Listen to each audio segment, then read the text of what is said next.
Koppel, host of the Time for Coffee podcast, where you get first-hand career advice into the jobs and industries that interest you the most.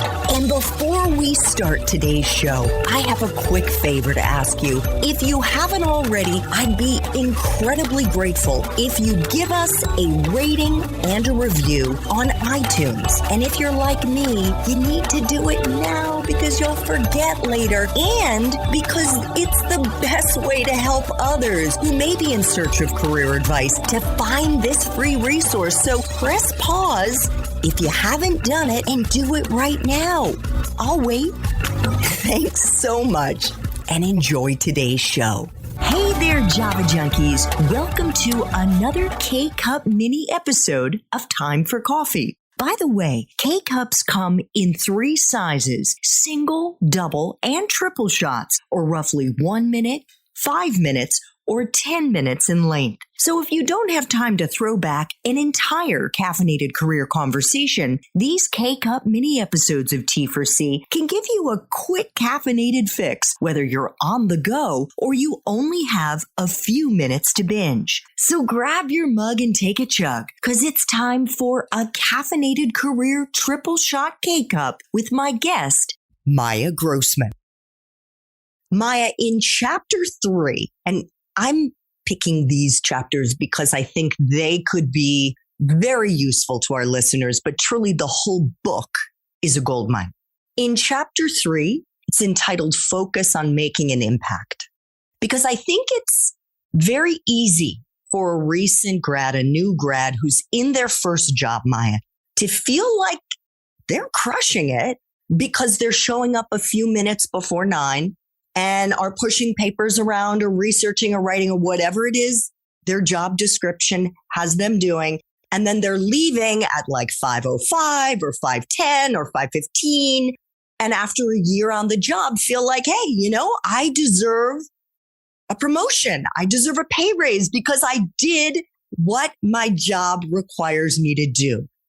But it's not quite that simple, is it? Excelling at work requires being strategic, and I'm going to use a language that students understand, doing extra credit. I love that. I would say it's a combination of 2 things. So working hard is important, but you need to work hard on the right things. So just doing more of the same will not get you promoted. Now, I think people have a bit of a misconception about what a promotion is.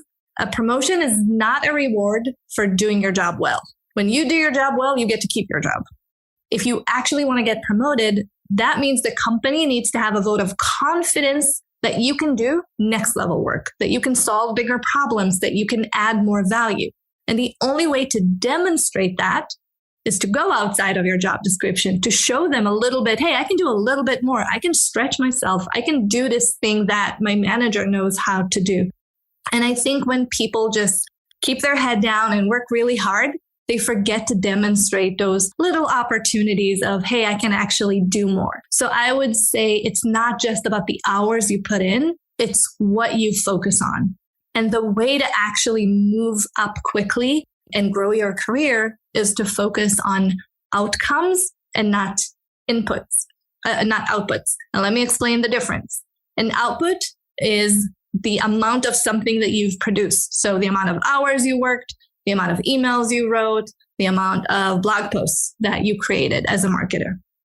An outcome is the impact you had on the business. It's what actually happened when you did all those things. So for example, if you worked 8 hours, what actually happened in those 8 hours? Did you just look around at your computer or did you actually have an impact? If you created 10 blog posts, did people actually read them? Did they drive traffic to your website? Did someone actually buy? There's a huge difference.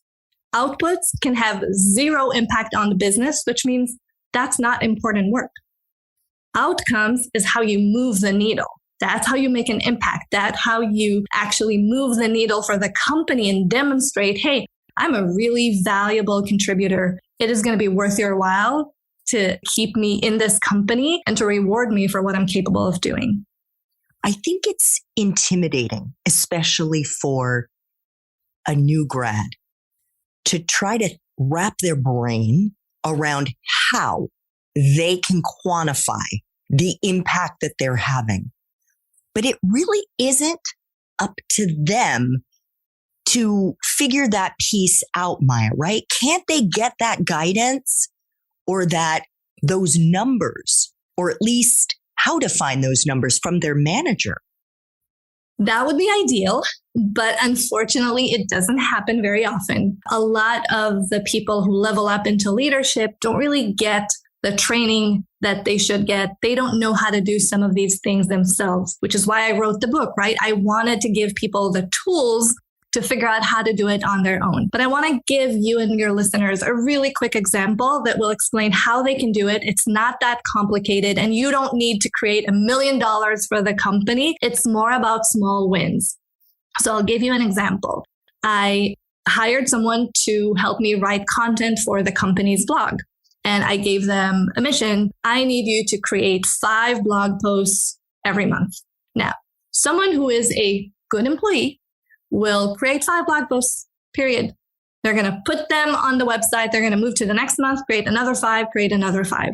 Someone who is exceptional, someone who deserves a promotion, someone I would see as more strategic is someone that will create those 5. They will post them on the website, and then they'll promote them and they'll check what works. What do people resonate with? What is actually moving the needle? And then they're going to create more of that. They're not going to stay stuck on a hamster wheel of just check boxes. Create content, create content, create content. They're going to invest their time in creating content that actually moves the needle. That's the difference. That's it. Just being more observant of, is my work actually doing something? Is there an impact? And if the answer is no, then find a different topic. Create a different type of content that might actually do the work. When I started posting on LinkedIn, my content did not resonate. It wasn't great, but I didn't keep doing more of the same. I switched it up. I tried something different. I asked people, hey, what did you like about this one post that, people actually commented on? I got that feedback and I improved the content. And that way I spent my time on the right things.